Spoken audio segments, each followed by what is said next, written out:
What's up, everybody? It's your boy, the Token Otaku, coming at you again with another manga review. Before we get into everything, I'm gonna be trying something a little different this time with how I'm gonna do the video, rather than doing a recap of the chapter and then my thoughts. I'm gonna kind of do a bit of both, basically reading the chapter and kind of going over anything that I might be thinking about when anything pops up. Just trying some things out, just starting the channel off and everything. But if you guys do find it entertaining or prefer this style of video, leave a comment and please do like and subscribe. And without further ado, let's get into it.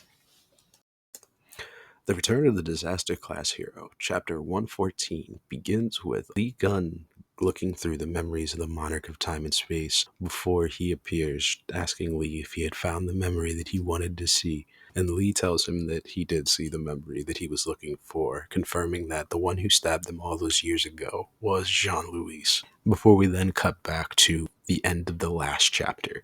Jean-Louis begins to feign ignorance, saying that he is an innocent man and that he didn't have anything to do with what happened in the past. And as Lee says, that as long as he wants to keep feigning ignorance, it'll just make him want to rip him apart even more. As he jumps down, he begins to burn the Black Swamp. As his allies begin to notice that he is in danger, they begin to try to provide backup. Just as soon as they decide they would like to attack, a massive air beam pretty much attacks them and destroys quite a few people and creates a barrier between them and Jean-Louis and Lee Gunn. As they look up, they see the crater was created by the Crimson Eye. Lee then tells them not to interfere if they don't want to die. Before turning back, Jean-Louis realizes that with the Black Swamp neutralized, he's pretty much toast. Just before Lee Gunn is able to kill Jean-Louis, he is then attacked from behind by the God of Cancer, who is angered by the fact that he was just stepped on.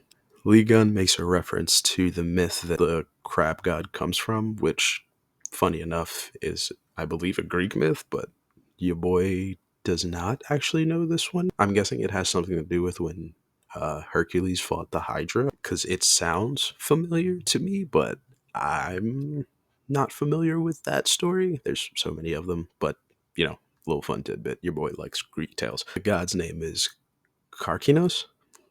I'll have to look it up after this. Maybe I'll add a little addendum to the end of what I learned. As he hears this, the god becomes angered, and then he unleashes his full strength, calling on all the power that he has currently and all the power that he can drain from the divine cartridge that he has allied with. And as all the other divine gods appear and begin siphoning all their resources to him, the Black Swamp begins to kick into almost overdrive, it looks like, and everything that is touching it begins to get sucked in. And it appears that even Jean-Louis disappeared in this moment. We then cut over to Artemis, who is still locked down by the Monarch's restraint skill, which we finally find out what it actually was that was doing it. It's the power of the darkest star. Maybe that's another one of the Monarchs. And then, after that moment, Artemis then asked the question that I had the last chapter and the chapter before that, which is, why are they all like siding with him? He's not only like taking all their resources, but their people. And the answer we get is just silence, which very weird to me, because for one, I'm guessing all these other gods here would have stronger fables than Cancer, but maybe that's not like a determining factor in how powerful they are. But it once again seems weird that they all side with him and then are like, we're not going to say anything, all our people are dying and we're losing everything we have, but you can call us back at the next business day. Like, come on. But yes, it is understood by Artemis that they are willing to stand by and do nothing as long as they get rid of Artemis and Lee Gunn, which I feel like still a bad plan because there's still then Leo and Libra. Like, there's still two at least more to go through, but who knows. Lee Gunn then calls down Lime, who then falls off of the top of the Crimson Eye and lands on top of Artemis's head and appearingly begins to absorb the skill. And Artemis says that she feels that the skill had weakened And Lee Gun confirms that while Lime is on her head, it will continue to weaken the skill for a time. And he pretty much just tells Artemis to provide cover for him while he heads in, and tells her that the Crimson Eye will help out if anything else happens while he's gone, before he tells Artemis that he's about to go inside of the Black Swamp. Black Swamp. Black Swamp. I'm going to pick one of those. And he removes his ability that's protecting him so that he can delve into the swamp, figuring that something important is being hidden. As he enters in, he likens it to more of a gutter than a swamp, and he begins to use his abilities to search the surroundings looking for the energy of Cancer.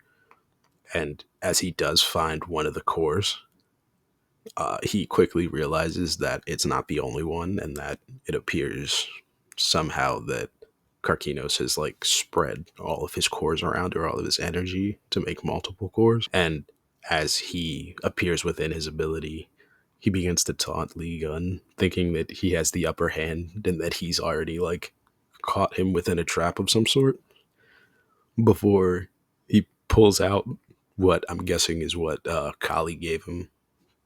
What was that, 3 chapters ago?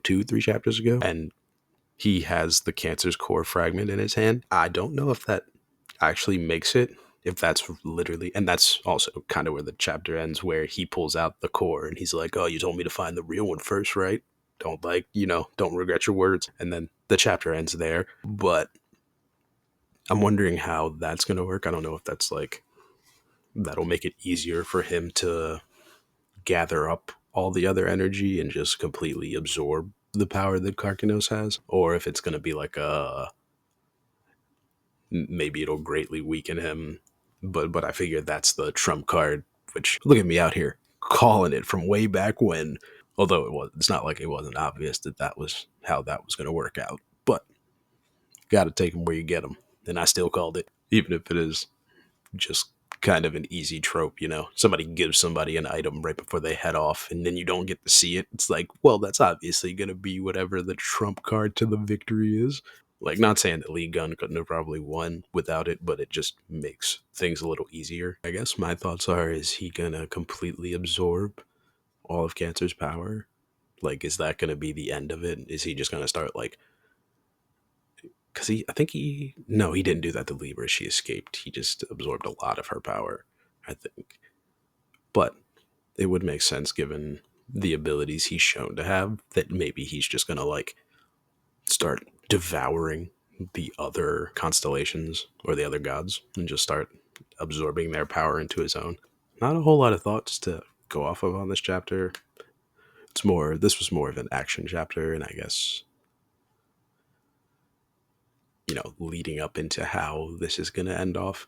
Because, yeah, not a whole lot of, once again, not a whole lot of new revelations, a lot of stuff that we kind of could have guessed and known already. Like, I didn't need to see that he saw that he stabbed him in the back. I feel like by the way that he was moving and the way he was trying to like frame everyone else for it, it seemed like, yeah, dude, you had done it. Even if he was controlling him, you made the guy stab someone in the back. So it's like inadvertently you did it through mind control. So, but yeah, still excited to finally see this guy up out of here, because, God, just the worst. And once again, very odd that the gods aren't like deciding to cut their losses.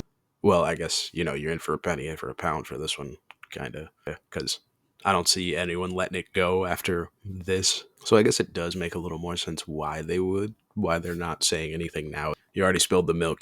I cannot lie, personally, I wasn't a fan of doing the video like this. It just was a little more difficult, I feel.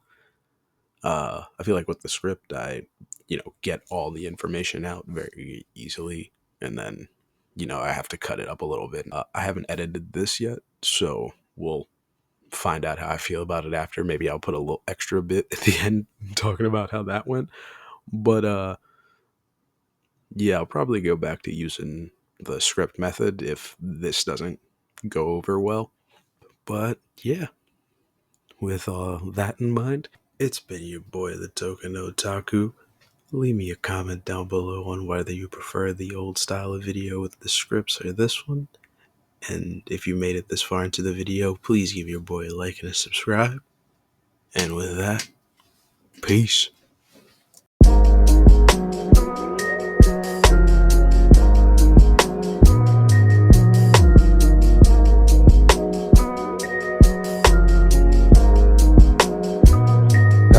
You haven't noticed, I'm staying focused. They say in the way I roll.